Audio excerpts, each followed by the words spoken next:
Alright, so we're going to have our first lecture here, and I'm going to try to make it short. This is something that's normally more of a discussion in the classroom, but since we're doing this fully online, I'm going to be giving a lot of the answers that I would normally be asking you guys. But feel free to send me an email and make this more of a conversation. So the lecture is about symbols in video art, but before we start that, I just want to very briefly give a little bit of an overview of video art. I'm going to talk about this more in the upcoming weeks, so we'll really dive into the history of video art later, but so I just wanted to kind of briefly touch on what exactly is video art, which may seem like an obvious question to you.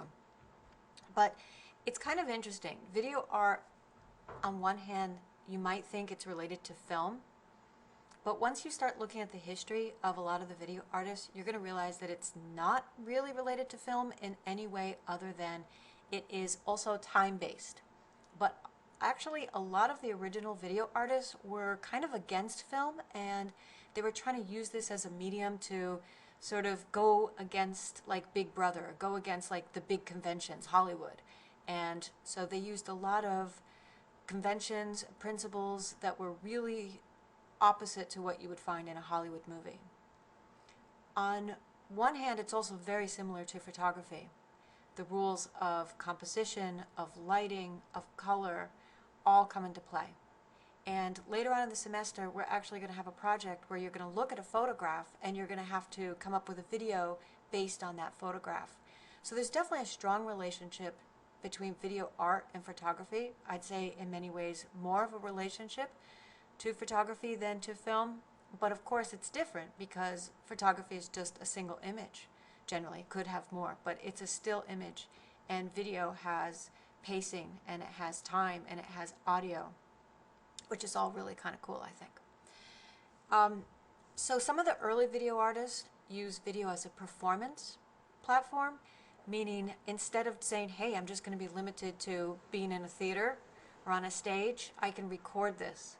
And in fact, you had some artists who were making joint recordings back in the 60s and using satellite technology to combine their recordings. So one artist might be performing in California and one artist might be performing in New York, and then they would be projecting with satellite those two performances together in a bar in Soho somewhere, or something like that. It was also used as sculpture. I'm going to show you an example of that in a minute.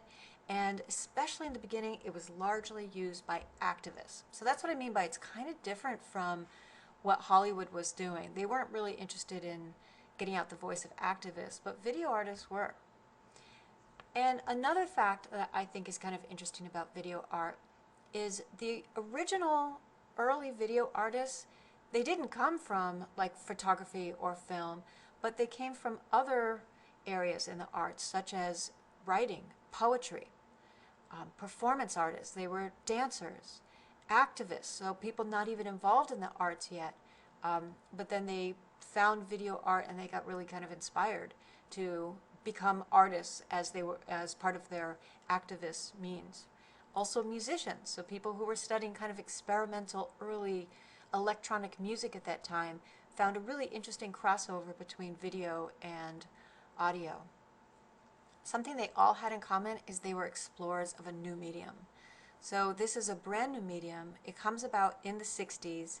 It's new technology, and it becomes accessible, and it's just something like people were having a lot of fun with. So you'll definitely see a lot of these early video artists were not taking themselves totally seriously, even when their subject matter was serious, but maybe there's a little bit of kind of having a little bit of fun behind it. So here at the bottom on the left-hand side, I have an example of video being used as sculpture, and this is a piece from a Korean-American artist, Namjoon Paik, who died some years ago. And he actually started out as a musician, and he used video. The content was important, but what was really unique about his works was that he made them into sculptures. He made TV robots. This piece is called Information Highway, and it's at the Smithsonian in Washington. If you ever get a chance to see it, I'd say I highly recommend it. It's really impressive. It's this huge room, and it's the United States mapped out with these neon bulbs, and there are all these little TVs flickering, and all the TVs have content that's are symbols for the states that they're in, and they might be like his own personal symbols, so like it's someone that he knows, or it might be more universal symbols like potatoes from Idaho. So that was something kind of interesting. This artist over here, she is interested in talking about surveillance and how TVs or closed circuit TVs are being used as this new medium to kind of Big Brother watch over us. So some of the new concepts that artists before never really dealt with, like in painting or sculpture in the traditional fine arts, and their new medium here is time. So obviously video is time-based, so our early video artists are just using the medium of time like as their paint. So you have to think of all of these kind of like ingredients as if, you know, a painter has colors, they have texture, they have thickness, they have the different mediums, acrylic and oil. So video artists, what do we have? We have time. We have reality of perception. So in other words, is what we see real? They start playing with our sense of perception and what we think is real. And we'll see some examples of that in a couple of weeks. Getting your voice out there, right? So that's not so much like what painters or musicians were interested in. They were interested in creating an art piece. So these guys are, as I mentioned before, a lot of them activists, and a lot of them just kind of like frustrated with the art world of saying, why do I have to wait to have a gallery call me? I'm going to just go out there and make my own art pieces and have an art show in this garage, for example. So there was a lot of this kind of feeling of we're just going to get our art out there, and that was the cool thing about video, is that it became really accessible to do that. Taking back the medium, and the medium is TV that I'm talking about here. So as we'll discuss next week, a lot of artists are just frustrated with like mass communication and the media, and they want to take it back. And this is actually the birth of cable television. I don't know if you knew that, but cable television started from video artists who just wanted to make their own content. And it's really a new canvas, lastly. So this is kind of going back to it being a sculpture or just messing with it, playing like those TVs had tubes in them. And so artists like Nam June Paik would put magnets up against the tubes and just see like what kind of visual effects can you get. And then once they started getting into editing, again, playing like visual effects in the editing. So like completely new ingredients, new materials, a new canvas, something that is different from painting or sculpture or drawing and that no one had access to before. So I think of these guys all as like really kind of like inventors and playing a little bit. The one thing I want you to keep in mind when we're looking at a lot of these video artists is that they're using metaphors. So you generally don't look at video art and take things literally, all right? Please don't do that. Understand that almost everything is a metaphor and that they are big on using symbols and trying to express a concept. There's a reason. Things aren't just because it's cool or it's like random, but there is a reason there. So what's the difference between an activist and an artist who maybe is trying to get across a message?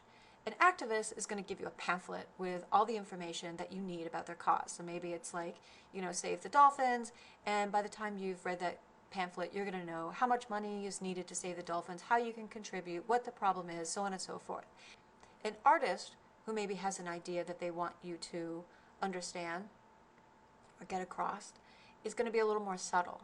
So unlike the activist that's going to just give you all the information right out, the artist activist is going to maybe do something that's going to kind of confuse you at the beginning and then give you an aha moment at the end, but let you come to your own conclusions.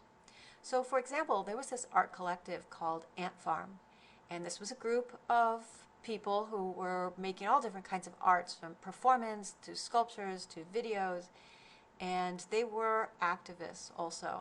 They had an agenda to their art pieces. There was a message that they wanted to get across. So here is a really famous piece called Media Burn. It's just a still from it. And what they did is they took a Cadillac car, and they repurposed it to be kind of more like a space shuttle in a way, and the artist dressed kind of like astronauts.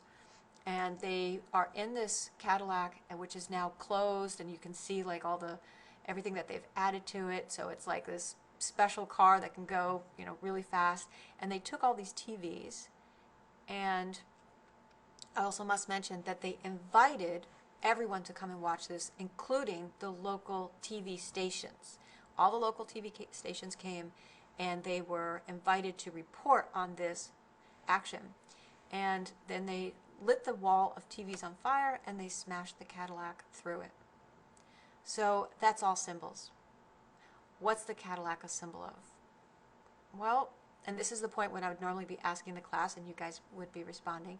So a Cadillac is generally considered a symbol of wealth, status. It's American also. It's a big car. It has an important status figure to it. It's a symbol of that. TVs. A wall of TVs. What's that a symbol of? It could be the media.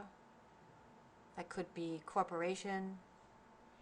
And so what happens when you take this wall of TVs and you light it on fire and you drive this concept, this symbol of American wealth through it?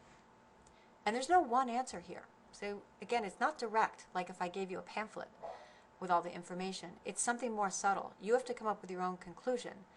But it's intentional. They've carefully chose their symbols and crafted them. And so often in video art, there may be different interpretations, but the example of what I would call good video art versus bad video art, and this is going to hold true for your projects, is that I should be able to feel like it's a language.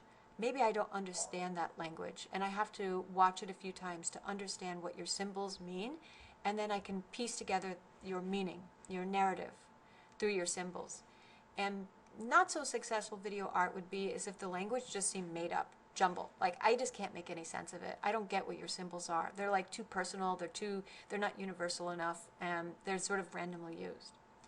So what we have to do next is talk about some symbols.